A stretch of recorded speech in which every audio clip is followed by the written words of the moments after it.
लेकिन क्या एक तरह की निराशा भी है कि अब तो सरकार ने कह दिया कि हो ही नहीं सकते, क्योंकि इसके लिए वक्त भी नहीं है हमारे पास। इसकी जो तैयारी करनी होती है वो अब उसका समय नहीं रह गया है, तो अभी नहीं तो फिर वो 10 साल के लिए चला गया ठंडे बस्ते में। देखिए, नरेंद्र मोदी जी को और भारतीय जनता पार्टी को मिथकीय चरित्र बड़े पसंद है। जब कोरोना का मामला था तो उन्होंने कहा था 18 दिन में महाभारत का युद्ध जीता गया, 21 दिन में हम कोरोना से युद्ध जीत लेंगे।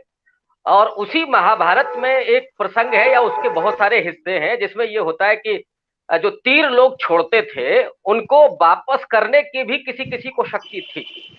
लेकिन ये जो मंडल 2 का शगुफा छोड़ा, खास करके नरेंद्र मोदी ने, अब पहले तो कहा कि जातीय जनगणना सुशील मोदी ने उसकी बात की किताब होगी, और भी जैसे राजनाथ सिंह ने 2018 में इस बात को कहा था।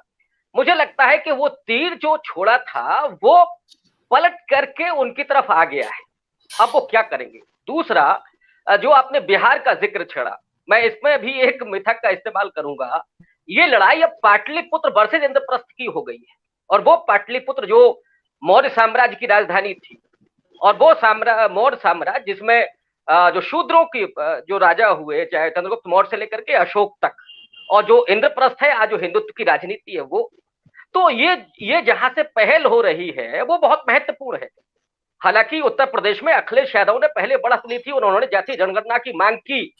उसके पहले वो कांशीराम के उस मुहावरे को दोहराते रहे कि जिसकी जितनी संख्या भारी उसकी उतनी हिस्सेदारी। इस बीच में खास करके नीतीश कुमार ने और लालू के बेटे ने, उन्होंने एक बड़ी पहल की, एक सर्वदलीय बैठक करके वो प्रधानमंत्री से मिलने गए जिसमें स्वयं बीजेपी के भी कुछ नेता थे, और उन्होंने ये मांग की कि साहब जातीय जनगणना होनी चाहिए। दरअसल भारतीय जनता पार्टी को यह लगता था कि ओबीसी की जनगणना की बात हो रही है, और ओबीसी की जनगणना अगर हम कर लेंगे एससी एसटी की तरह, तो शायद हम उस मंडल 2 के एक तरह से खेल को खेल सकते हैं और उसका लाभ ले सकते हैं। लेकिन जो एक्टिविस्ट हैं ओबीसी के और एससी के, उन्होंने सिर्फ ओबीसी की जनगणना की बात नहीं की, उन्होंने कहा कि जातीय जनगणना होनी चाहिए, और वो सोशियो इकोनॉमिक जनगणना होनी चाहिए, जिसमें यह पता चले कि साहब जो प्राकृतिक संसाधन है, जो भौतिक संसाधन है, उस पर हिस्सेदारी किसकी और कितनी है। मोटरसाइकिल से लेकर के ऑटोमोबाइल के कितनी संसाधन किसके पास है, मकान किसके पास है, वित्तीय संपदा किसके पास है, भवन संपदा किसके पास है। ये तो हम इसको डिस्कस भी कर चुके हैं, लेकिन सवाल ये है कि जिस मोड़ पर अब ये आंदोलन आ गया है सरकार की इस घोषणा के बाद, उसके सामने रास्ते क्या है? वो क्या, अब चूंकि सरकार ने तो कह दिया कि हो ही नहीं सकती है, तो क्या अभी भी आप जो लोग हैं जिस आंदोलन से जुड़े, उनको लगता है कि दबाव बनाया जा सकता है, सरकार को विवश किया जा सकता है फैसला बदलने के लिए? निश्चित तौर पर अभी और दबाव बनेगा भी। मैं वही कह रहा हूं। हालांकि मुझे पहले भरोसा नहीं था, मैं तब भी जानता था कि ये सरकार इस बात के लिए ईमानदार नहीं है, और वो उन्होंने साबित किया सुप्रीम कोर्ट में हलफनामा दे करके। मुझे लगता है कि एक पहल तो इसमें सुप्रीम कोर्ट को करनी चाहिए, जहां ये आती है कि साहब हम कर नहीं सकते, बहुत सारी दिक्कतें हैं, औपचारिक दिक्कतें हैं, तो जो ढेर सारे काम हो जाते हैं, जनगणना आपको करनी ही है, तो उसमें जातीय आंकड़ों को जोड़ने में कहां दिक्कत आती है।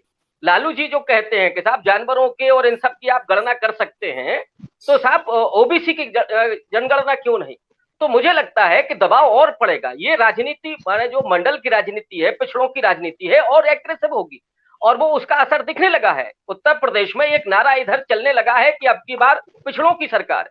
तो भारतीय जनता पार्टी 2021 में जहां जहां चुनाव लड़ने जा रही है, यूपी में क्या करेगी, उत्तराखंड में क्या करेगी, पंजाब भी है उसके सामने, लेकिन सबसे महत्वपूर्ण उसके लिए यूपी है। यूपी में अगर पिछड़ों की गोलबंदी हो गई सपा के पक्ष में, तो भारतीय जनता पार्टी के हाथ से बहुत कुछ चला जाएगा। इसलिए मुझे लगता है कि अब जो पार्टी है वो बहुत मुश्किल में फंस गई है, सरकार बहुत मुश्किल में फंस गई है। सत्य हिंदी का ऐप डाउनलोड करें गूगल प्ले स्टोर पर।